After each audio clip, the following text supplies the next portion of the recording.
Welcome to Wisdom for the Present, where we take ancient truth and bring it into clear, modern understanding. This episode uses AI-generated narration based on human-researched and written material. And we have an incredible story for you today. We really do. Today, we are tearing into a story that honestly has all the makings of a prestige television drama. I mean, we're talking stolen inheritances, 14-year marriage scam. Midnight wrestling matches with the divine. Yes, exactly. And just these brutal cycles of bitter revenge. If you thought corporate espionage was ruthless, wait until you see it happen inside an ancient family business. It's intense. So, okay, let's unpack this, because our mission in this deep dive is to act as your thoughtful guides. We want to wade into this incredibly messy, deeply human narrative. Specifically, we're looking at Genesis chapters 27 through 36. Right. And we want to extract the practical wisdom, the moral insight, and the real-life application from all this chaos. It really is the ultimate family drama. But, before we get into the deception and the heartbreak, we have to look at the stage this is all playing out on. Set the scene for us. Well, we are exploring the patriarchal era of the ancient Near East. So this isn't just a different time, it's an entirely different operating system for human existence. How so? This is a world of nomadic pastoralism.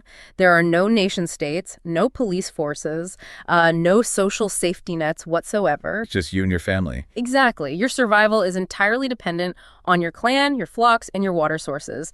And at the absolute center of this existence is this concept of the birthright and the blessing. The blessing. We hear that word a lot. Right. But it's not just a polite wish. It's the socioeconomic glue of their entire world.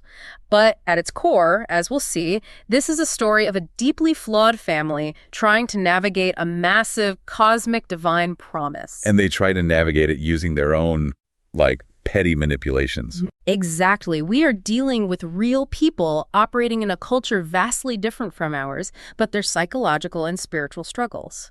They are identical to the ones you face today. I love that. And those psychological struggles, they just explode right at the inciting incident of our narrative in chapter 27. Oh, absolutely. We have this aging patriarch, Isaac. We have a fractured, deeply polarized family.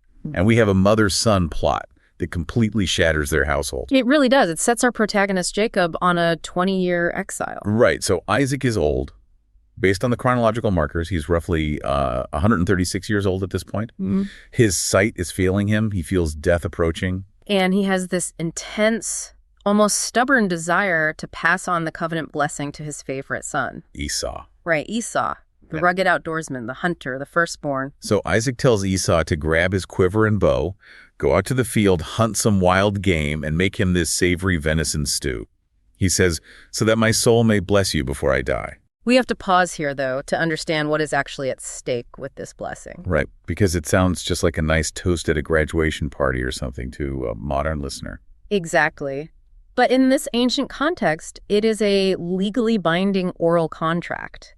It is the transmission of the Abrahamic covenant. Massive. It carries the promise of physical land, of offspring as numerous as the stars, preeminence among the surrounding nations, and, a unique, unbroken spiritual relationship with God.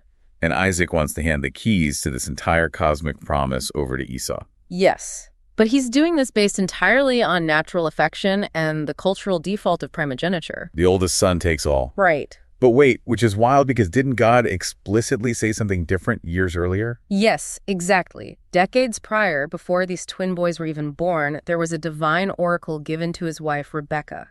It stated clearly that the older would serve the younger. So Isaac knows this. He knows it, but he is seemingly ignoring it, or he has somehow convinced himself that he can separate the spiritual blessing from his natural, visceral preference for Esau's rugged masculinity. He just really wants that savory meat. He does. It's a tragic flaw.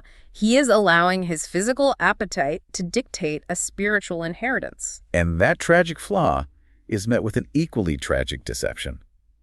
Because Rebecca is listening at the tent door. She's eavesdropping. Yeah, she overhears this entire exchange. And she doesn't go to Isaac to talk it out or, remind him of the divine promise. No, she instantly orchestrates a counterplot. She pulls her favorite son, Jacob, aside. She tells him to go to the flock, grab 2 choice young goats, and bring them to her. She's going to cook them to taste and smell exactly like the wild venison Isaac loves. But then there's a physical problem, right? Right. Esau is notoriously hairy, and Jacob is smooth-skinned. So what does she do? She takes the skins of these young goats and actually ties them onto Jacob's hands and the smooth part of his neck. That is, I mean, it's just bizarre. And she goes into Esau's wardrobe, gets his best, earthiest smelling clothes, and puts them on Jacob. She is literally dressing her younger son up in a goatskin disguise to run a con on her blind husband. The sensory manipulation here is chilling. Jacob walks into his father's tent, lies straight to his face, and says, "I am Esau, your firstborn." And it gets worse. How so? Well, Isaac is surprised at how fast the hunt went. He asks how he found the game so quickly. And Jacob doesn't just lie, he brings God into the lie. Oh, right. He has the audacity to say, "Because the Lord your God granted me success." That is just breathtakingly cynical. I mean, it's one thing to put on a costume, right? It's another to say, "Oh yeah, God helped me hunt this," while you're standing there in literal goat skins. It is the ultimate taking of God's name in vain. And what's fascinating here is how Isaac processes this, because his intuition is actually working. He hears the voice, right? Yes. He hears the voice and says the voice is Jacob's voice, but the hands are the hands of Esau. So his ear catches the lie. It does. He notes a distinct difference. But he is entirely bewildered by the sensory overload. He feels the hairy hands, he smells the clothes, which, smell like the open field, and he eats the savory meat. So he overrides his own hearing. Exactly. Yeah. He trusts his sense of touch and his sense of taste more. It's a complete failure of discernment. He suppresses his lingering doubts and gives Jacob the irreversible blessing. And the fallout is instantaneous. I mean, Jacob barely gets out of the tent before Esau comes walking in with his actual hunted venison ready for his blessing. The illusion is instantly dispelled. The text says Isaac trembles violently. It's this visceral, full-body shock of realization. And Esau lets out what is described as an exceedingly great and bitter cry. It is a raw, guttural howl of grief. He begs his father, he says, "Hast thou but one blessing, my father? Bless me, even me also." But Isaac realizes that the blessing, once spoken, operates almost like a launched missile. It can't be recalled. No. It was guided by a higher providence, even if it was extracted through fraud. Esau realizes his future is gone, and he immediately vows to murder Jacob the second their father dies. But, I have to stop here and challenge this whole setup. Okay, go ahead. Looking at this with modern eyes, isn't Jacob just an opportunistic scammer here? It's almost like a modern whistleblower who illegally hacks a company's mainframe to expose a truth. But in this case, he's hacking his own family's inheritance. Right. He steals his brother's future. How is the reader supposed to root for this guy? It's a totally valid reaction, and honestly, it's one of the biggest obstacles for anyone reading this text today.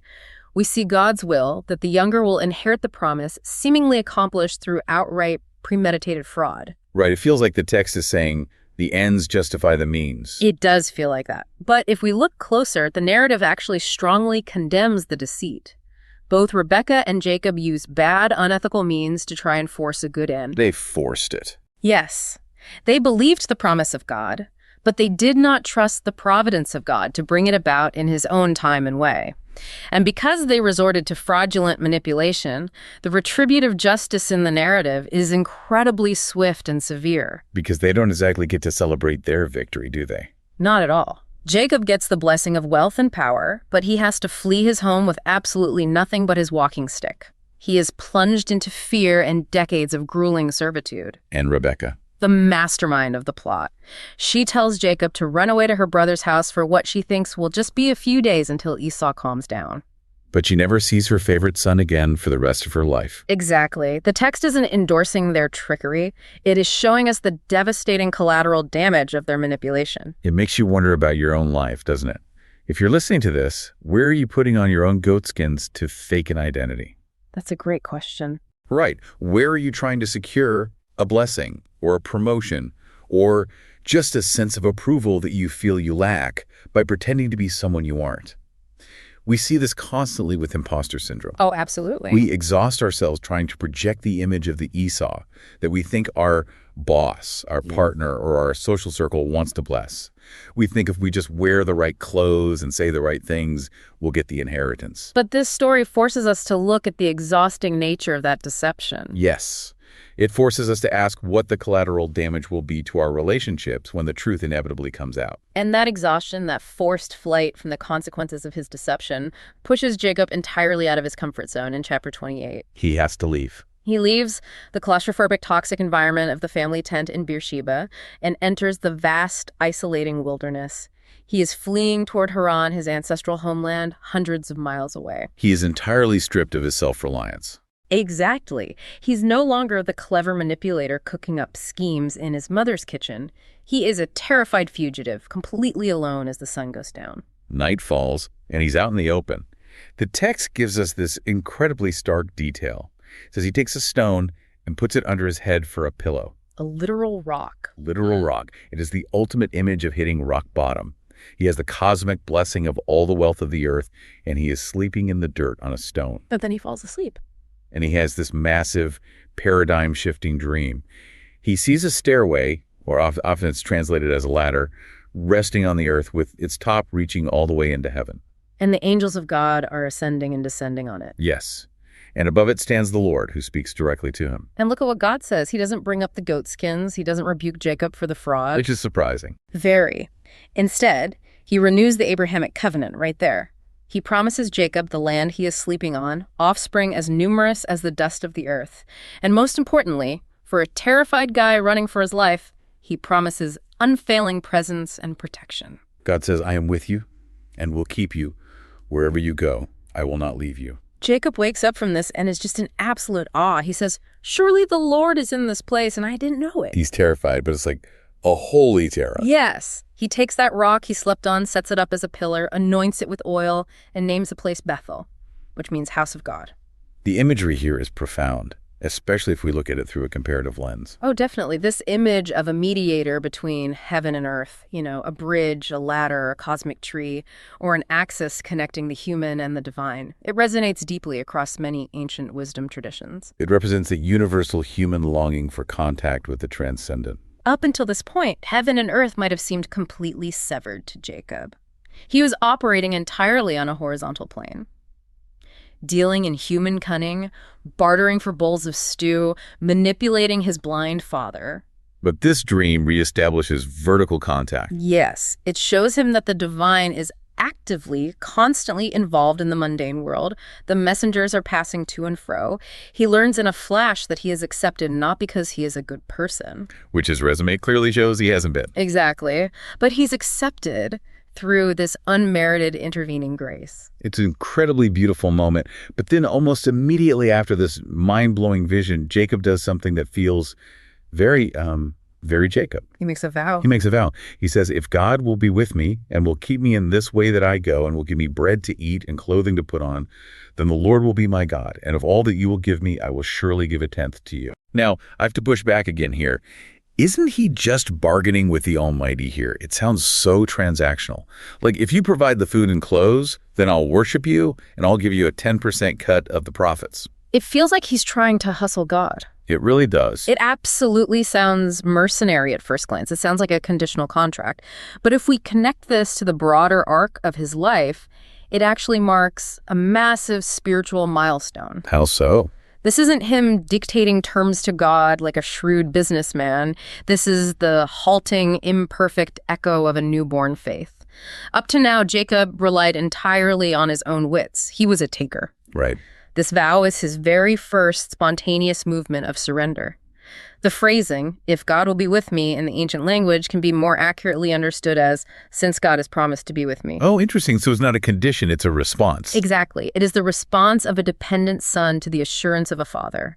He is acknowledging his total reliance on God for his most basic needs, just bread to eat and clothes to wear. And the promise to give a tenth? For a man whose entire identity was defined by grasping for wealth and hoarding status, opening his hand and pledging a portion back to God is revolutionary. It's a huge shift. It's the beginning of a genuine relationship, recognizing that everything he has belongs to a sovereign Lord. Wait, so by giving away 10%, he's actually admitting for the first time that he's not entirely self-made. Yes. That really challenges how we view our own lowest moments today. I mean, for you listening, sometimes the place where you are most isolated, where you have lost your safety nets, alienated your family, and you are sleeping on a metaphorical rock, that becomes the exact place where you discover you aren't alone at all. Absolutely. The divine presence isn't confined to the sanctuaries or the places where everything is going right. It meets us in the wilderness, The rock of our affliction, the very thing causing us pain, can become the pillar of our ultimate awakening. That is the perfect way to look at it. But that awakening is about to be severely tested by reality in chapters 29 and 30. Because having a spiritual high doesn't mean your earthly problems vanish. No, it doesn't. He still has to find his uncle. And that brings us to Haran, where the cosmos demonstrates a profound sense of irony. Oh, the irony here is just exquisite. Jacob arrives seeking safety, but the man who deceived his father by pretending to be the older sibling is about to be deceived by his uncle using the exact same dynamic. So Jacob arrives at a well outside Haran. He sees Rachel, his uncle Laban's daughter, coming with her father's sheep. And he is so overcome with emotion, just relief, exhaustion, hope. He performs this massive physical feat. Right, he rolls the stone. He rolls a giant stone off the mouth of the well all by himself to water her flock, and then he just bursts into tears and kisses her. It's very dramatic. It is. He goes to Laban's house, and they strike a deal. Jacob has no money for a bride price, so he offers his labor. He agrees to work for Laban for 7 years for the right to marry Rachel. And the text has this incredibly romantic line that has echoed through the centuries. It says, "The 7 years seemed to him but a few days for the love he had for her." It is incredibly romantic. But Laban is a master manipulator. He is Jacob, but with decades more experience. Right. So 7 years are up. It's time for the wedding feast. But then comes the wedding night. And in this culture, the bride is heavily veiled and the tents are extremely dark. So Laban secretly switches Rachel out for her older sister Leah. Jacob consummates the marriage, wakes up in the morning, the light hits the tent, and he realizes he's been completely scammed. He is furious. He confronts Laban saying, "What is this you've done to me? Did I not serve with you for Rachel? Why then have you deceived me?" And Laban just smoothly dismisses him. He uses the excuse of local custom. He says, "It is not done so in our country, to give the younger before the firstborn." You can almost hear the cosmic echo in Laban's words. Oh, absolutely. We don't put the younger before the firstborn. Jacob, the younger who violently supplanted his elder brother, is now supplanted by the elder sister. It's exact poetic retribution. He exploited his father's literal blindness to steal a blessing, so Laban exploits the darkness of the night and the heavy bridal veil to steal 7 years of labor. And Laban doesn't stop there. He extracts another 7 years of grueling labor from Jacob for the right to marry Rachel as well. Which initiates a family dynamic that is just profoundly toxic, and it defines the entire next generation. We have Leah, who is legally the first wife, but is completely unloved by her husband. Because of her deep affliction and rejection, the text says God opens her womb.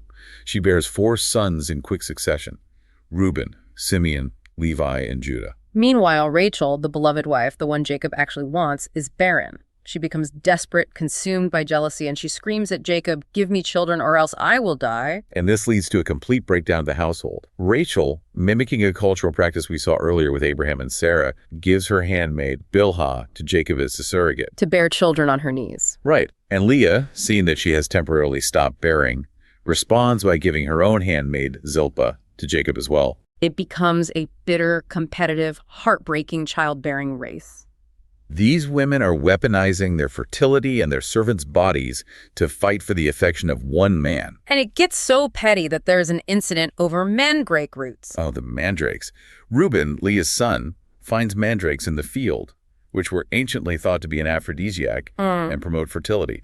Rachel wants them, and the sisters literally barter over them. Rachel trades her designated night with Jacob to Leah in exchange for the roots. It's just, wow. Looking at this today, it is incredibly uncomfortable. We are looking at polygamy, sister wives locked in bitter jealousy, using female servants as literal breeding surrogates with zero agency. And a culture where women are bartering sexual access for root vegetables. Yeah, it's really hard to find the wisdom in a household that sounds this abusive. It is deeply uncomfortable, but this is where we have to exercise wisdom with discernment. We absolutely have to separate the enduring spiritual wisdom of the text from the ancient social assumptions it describes. That makes sense. A superficial reading might assume that because this is in the Bible, the author is presenting this family structure as an ideal, or at least acceptable. But the reality is the exact opposite. The text is a critique. A brutal, unvarnished critique of these practices. By merely describing the misery, the author shows with painful clarity how polygamy, favoritism, and the commodification of people lead to unbearable heartache and a fractured family. The wisdom is not found in the cultural norm. It's found in observing the devastating human cost. Exactly. It shows us that God's plan is constantly being derailed by human dysfunction, yet God continues to work redemption even within these deeply flawed, messy human structures. And we really see that redemption arc most clearly in Leah's internal journey. Mm. Let's look at the psychology of her naming her sons. It's fascinating. Leah is seeking validation entirely through her ability to produce male heirs. With her first son, Reuben, she names him and says, "Now my husband will love me." With her second, Simeon, she says it's because the Lord heard she was hated. With her third, Levi, she says, "Now this time my husband will be joined to me, because I have borne him 3 sons." She is exhausting herself. Every time she has a child, she is looking at Jacob, hoping his heart will magically change. But Jacob's heart doesn't change. No, it doesn't. But by her 4th son, Judah, something inside Leah shifts fundamentally. She stops referencing Jacob entirely. She looks at her newborn son and simply says, "This time I will praise the Lord."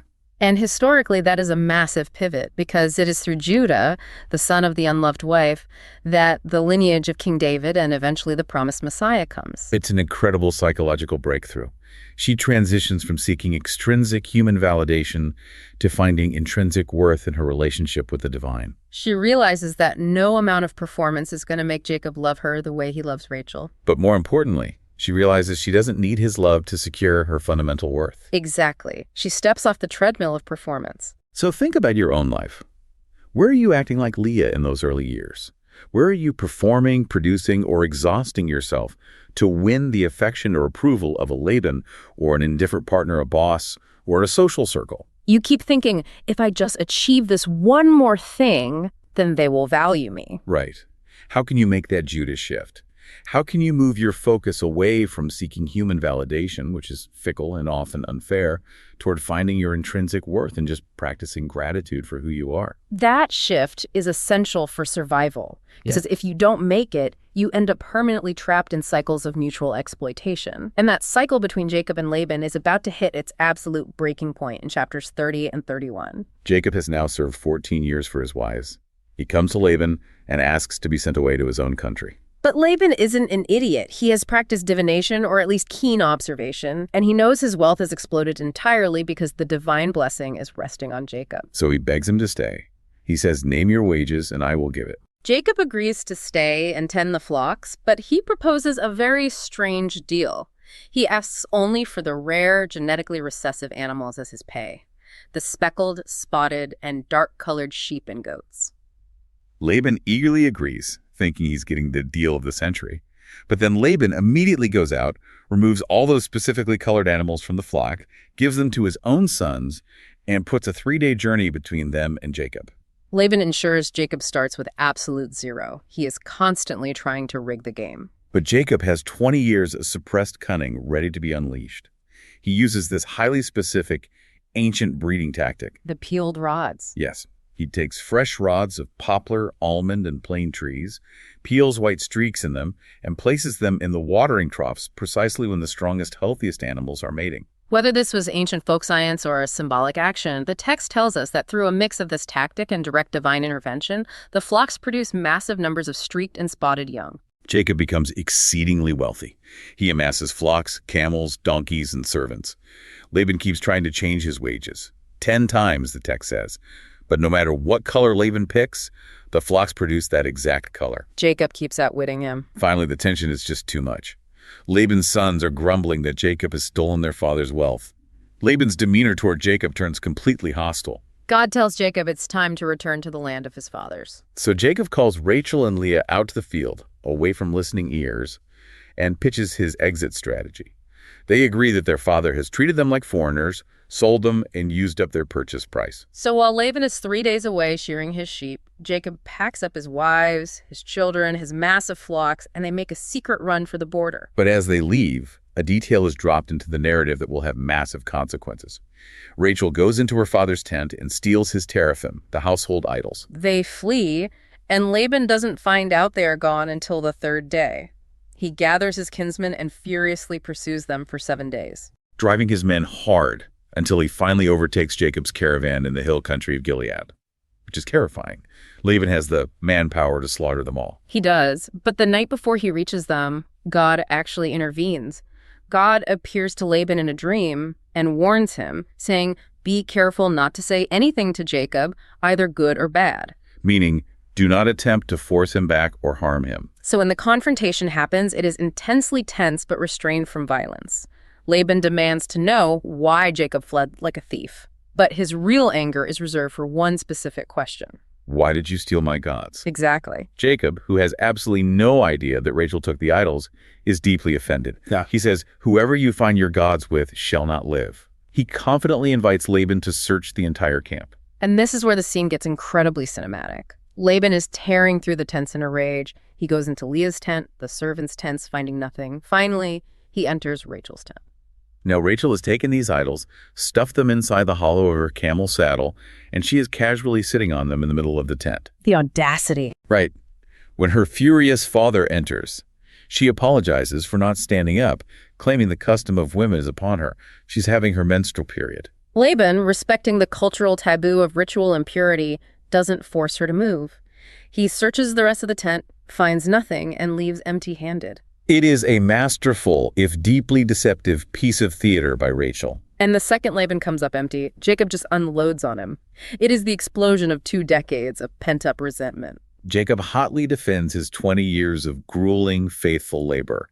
He talks about being consumed by the scorching heat in the day and the biting frost by night, how sleep fled from his eyes. He reminds Laban that he bore the loss of every animal torn by wild beasts out of his own pocket. He says, if the God of my father had not been on my side, surely now you would have sent me away empty-handed. It's a powerful vindication. Ultimately, realizing they are at a stalemate, they make a peace covenant. They gather stones, build a heap they call Galid or Mizpah, and swear that this pile of rocks is a boundary neither will cross to harm the other. It's the definitive end of Jacob's servitude, the severing of the tie with Laban. But I want to go back to Rachel for a second. Yeah, please. To use a modern analogy, this whole escape is like sneaking out of a toxic corporate job in the middle of the night to start your own firm, but realizing halfway down the highway that your co-founder stole the old company's proprietary data servers on the way out. That's perfectly put. Why on earth does Rachel take the idols? Didn't Jacob just pledge his family to the god of Bethel?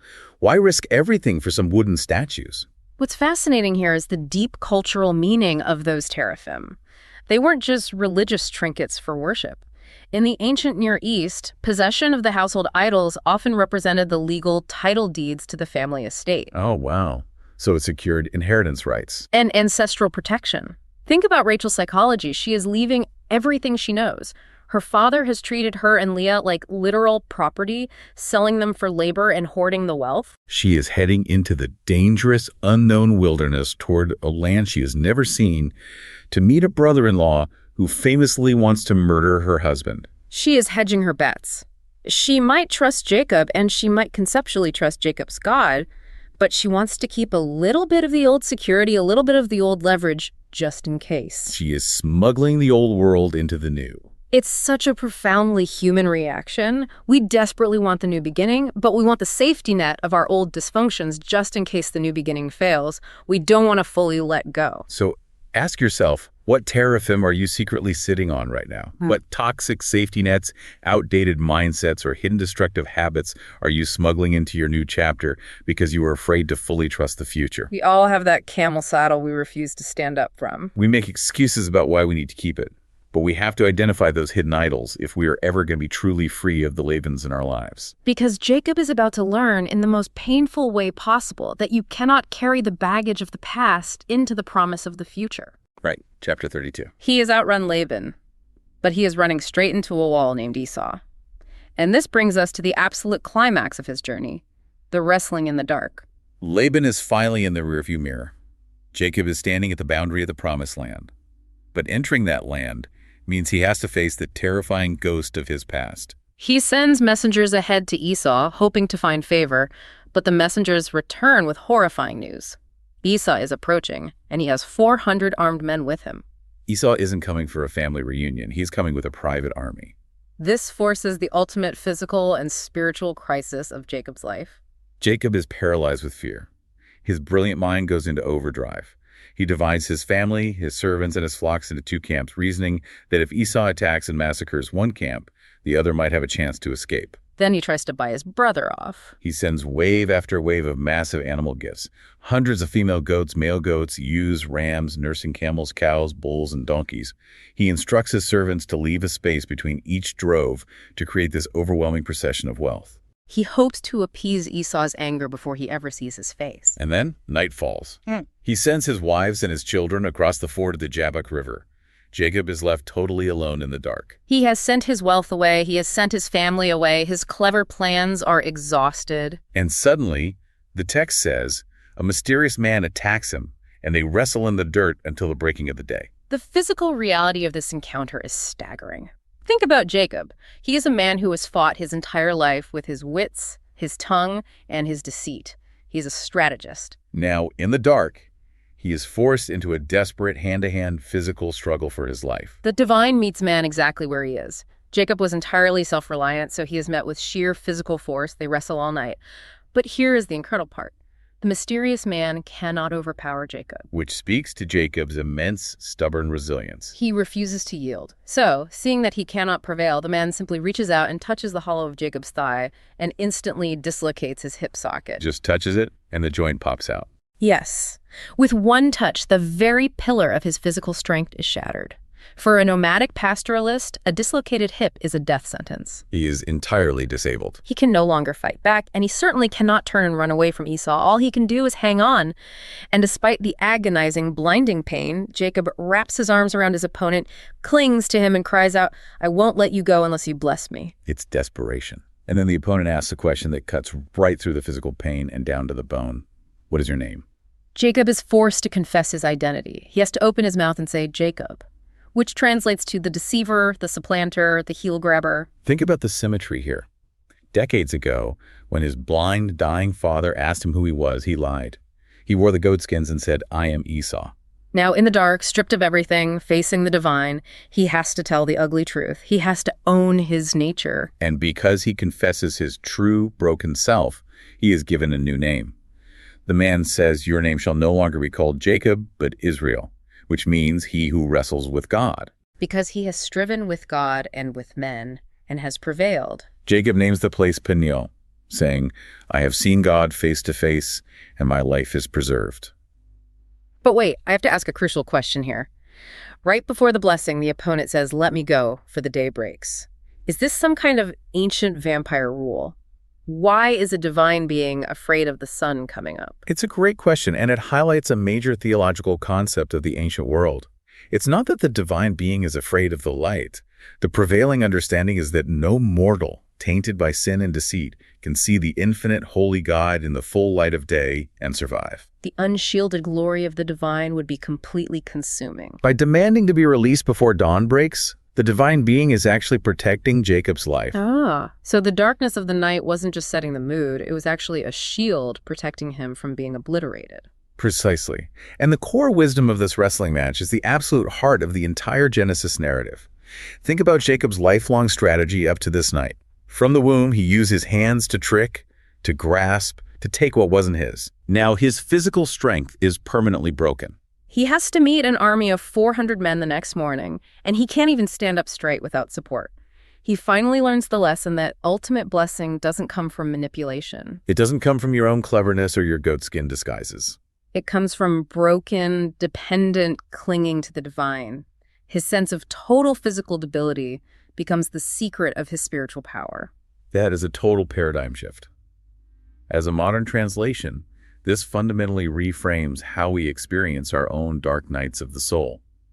We often have this culturally conditioned idea that a spiritual breakthrough should leave us feeling invincible, like we can conquer the world and crush our obstacles. But this story suggests the exact opposite. The greatest breakthroughs, the moments where we truly encounter grace, often leave us with a limp. They leave us with a permanent physical or emotional reminder of our vulnerability, our mortality, and our encounter with the divine. It's the realization that you are not self-sufficient, and admitting that is actually the beginning of true strength. That limp is the physical monument that God has finally overcome Jacob's self-will. And he carries that limp directly into the next morning, into the reunion and the sudden tragedy at Shechem, which covers Genesis 33 and 34. Morning breaks. The sun rises over Peniel. Jacob crosses the river, limping heavily on his thigh, to face the brother he wronged 20 years ago. He is fully expecting a slaughter. He walks ahead of his family, incredibly vulnerable, bowing to the ground 7 times as he approaches Esau. But the reunion is breathtaking. It's honestly one of the most beautiful, unexpected moments in the text. Esau doesn't draw his sword. He doesn't order his 400 men to attack. He runs to meet Jacob. He embraces him, falls on his neck, kisses him, and they both just weep in the dust. All the anger of 20 years dissolves. Esau looks at the massive parade of animal gifts Jacob sent across the river and says, "I have enough, my brother. Let that which you have be yours." But Jacob insists he take the blessing, saying something incredibly profound. He says that seeing Esau's face is like seeing the face of God. It is a stunning display of reconciliation. Jacob expected wrath, just as he would have expected wrath from the divine wrestler, but in both cases, he is received with completely unmerited grace. The rift is healed, but true to the messy nature of this narrative, the text doesn't let us rest in that peaceful resolution. The grace demonstrated by the older generation is violently, brutally contrasted by the horrific actions of the next generation. Jacob purchases land and settles near the city of Shechem. His daughter, Dinah, who is likely in her early teens, goes out to visit the local women of the land. The prince of the region, also named Shechem, sees her, takes her by force, and defiles her. He then, bizarrely, falls in love with her and begs his father, King Hamor, to arrange a formal marriage, offering to pay any bridal price Jacob's family demands. Jacob's sons are out in the field tending cattle. When they come in and hear what happened to their sister, they are predictably furious. The text says they are very angry because he had done an outrageous thing in Israel. King Hamor comes to them and proposes a total political and social amalgamation. He says, "Let's intermarry, trade with us, dwell with us. The land is open to you." The sons of Jacob answer with calculated, cold-blooded deceit. They say they cannot possibly give their sister to an uncircumcised man, as it would be a disgrace to their religion. They demand that every single male in the city be circumcised in order to form this alliance. Hamor and Shechem, motivated by love for Dinah and greed for Jacob's wealth, agree. They convince their citizens, and every man in the city undergoes the procedure. Which sets up one of the darkest moments in the patriarchy. Yes. On the 3rd day, when the men of the city are suffering the peak of the physical fever and incapacitating pain from the surgery, 2 of Dinah's full brothers, Simeon and Levi, take their swords, walk boldly into the unsuspecting city, and slaughter every single male. They murder King Hamor, they murder the prince Shechem, they pull Dinah out of the house, and then the rest of the brothers join in. They don't just leave, they plunder the city. They take the flocks, the wealth, and they take all the wives and children as captives. Jacob is absolutely horrified by this. He doesn't commend their sense of justice. He rebukes them bitterly. He says, "You have brought trouble on me by making me stink to the inhabitants of the land. My numbers are few, and if they gather themselves against me and attack me, I shall be destroyed, both I and my household." It is a staggering escalation of violence, and we have to ask, how did we get here? The brutality is deeply disturbing, particularly because the sons of Jacob take circumcision, which was given to Abraham as the sacred, holy sign of the covenant with God, and they weaponize it. They use a sacrament as a biological weapon of mass murder. To understand their mindset, we have to look at the human context of the ancient Near East. This was a strict honor and shame culture. The violation of an unmarried sister brought unbearable permanent shame on the entire clan, and in their minds, it demanded absolute blood vengeance. When Jacob rebukes them, they retort, "Should he treat our sister like a prostitute?" They feel completely justified in their rage. They think they're acting honorably. But the text is showing us that their justice is entirely disproportionate and deeply corrupt. It's a horrible situation. A terrible crime was committed against Dinah. But when her brothers take justice into their own hands, bypassing any legal or measured response, their righteous anger curdles into an atrocity that far exceeds the original crime. It's worse than retaliation. It's annihilation. It shows us that generational trauma hasn't vanished just because Jacob had a spiritual breakthrough and changed his name to Israel. The deceit that Jacob used against his blind father and the deceit that Laban used against Jacob in the dark has now infected the 3rd generation. The sons learn that deceit works. Only now it has morphed into a deceit that ends in mass murder. It perfectly illustrates the devastating cycle of violence. Deceit breeds deceit, and unhealed trauma demands blood. And this profound moral failure at Shechem leaves the family tainted, vulnerable, and surrounded by a hostile Canaanite neighbor who could wipe them out in an afternoon. They are in desperate need of a spiritual reset. Which brings us to the concluding arc of our deep dive. The return to Bethel and the end of an era, covering Genesis 35 and 36. They are sitting in the aftermath of a massacre, and God intervenes. God commands Jacob to leave Shechem and go up to Bethel, the place where he had the dream of the stairway and the rock pillow 20 years ago. He is told to settle there and make an altar to the God who appeared to him when he was fleeing from Esau. But Jacob realizes something crucial. He cannot bring his household to Bethel in their current state. They are carrying the plunder of a murdered city. They are carrying the idols of Haran. He orders his entire family and all who are with him to put away the foreign gods among them. This would include the teraphim Rachel smuggled out, and likely amulets, charms, and household gods they looted from the houses of Shechem. He tells them to purify themselves and change their garments.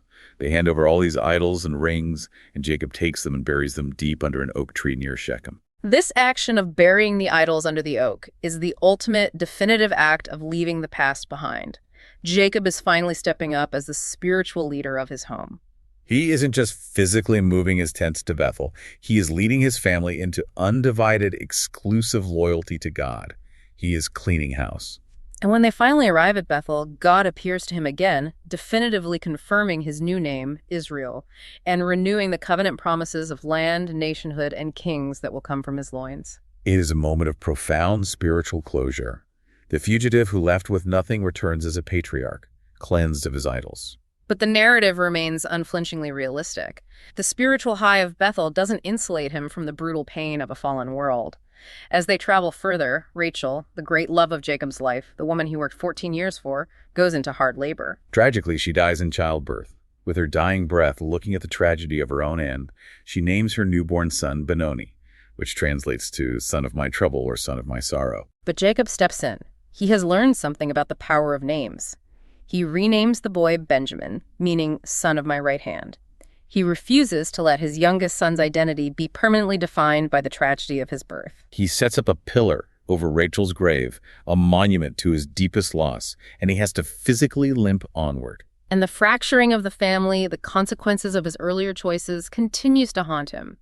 We are briefly told that Reuben, Leah's firstborn, goes and commits a shameful, incestuous act with Bilhah, Rachel's handmaid, and his father's concubine. It is a blatant power grab, further destroying family trust and ultimately forfeiting Reuben's firstborn rights. Jacob hears of it, but does nothing at the time. The era then officially draws to a close with the death of the patriarch who started this whole narrative arc, Isaac. He dies at the incredible age of 180 years old and full of days. And there's a really beautiful, quiet detail right at the end of chapter 35. Isaac is buried by both his sons, Esau and Jacob. The rift that opened in chapter 27 over a bowl of stew in a goatskin disguise, a rift that caused decades of exile and fear, is fully and finally closed as the twin brothers stand together at their father's grave. The text then transitions into chapter 36, which is an extensive genealogy entirely devoted to Esau, detailing the chiefs and kings of Edom. It serves a very specific literary purpose. It establishes that God kept his word to Esau as well. God had promised that Esau would be a great nation, and the genealogy proves it. Both brothers flourished, just as promised, despite their flaws. It's a sweeping conclusion to this massive phase of the story, and the core wisdom we can extract from this final arc centers on that moment under the oak tree. Jacob had to definitively bury the idols before he could step into his true identity at Bethel. He couldn't carry the spoils of Shechem or the teraphim of Haran into the presence of God. So the question for us is simple. What is your oak tree? What physical or symbolic action do you need to take today to definitively bury the toxic coping mechanisms, the grudges, or the hidden teraphim you've been carrying for years? You cannot step cleanly into your true identity and purpose while secretly clutching the idols of your past. It requires a conscious, decisive burial. You have to let it go into the dirt. You do. And as we wrap up this deep dive, we leave Jacob here. He is older. He is permanently limping from his midnight wrestling match. He is deeply grieving the sudden loss of Rachel. He is dealing with a house full of chaotic, violent sons who are already tearing at each other. But he is finally at peace with his brother, and he is finally at peace with his God. Here is a final provocative thought for you to mull over as you go about your week. Jacob spent his entire youth trying to steal an identity. He stole the birthright from his brother. He stole the blessing from his father. He literally wore his brother's clothes to force the issue. But he only found out who he truly was, Israel, when that identity was given to him in the dark after his physical strength was broken through an agonizing act of surrender. Are you exhausted from trying to manufacture your own blessing? Are you tired of hustling for your worth? What would it look like to stop plotting, to finally take off the goatskin disguise, and to start wrestling honestly with your reality? That's the heart of this section. This is Wisdom for the Present, where understanding leads to clarity, and clarity shapes how we see and live. We'll see you in the next episode.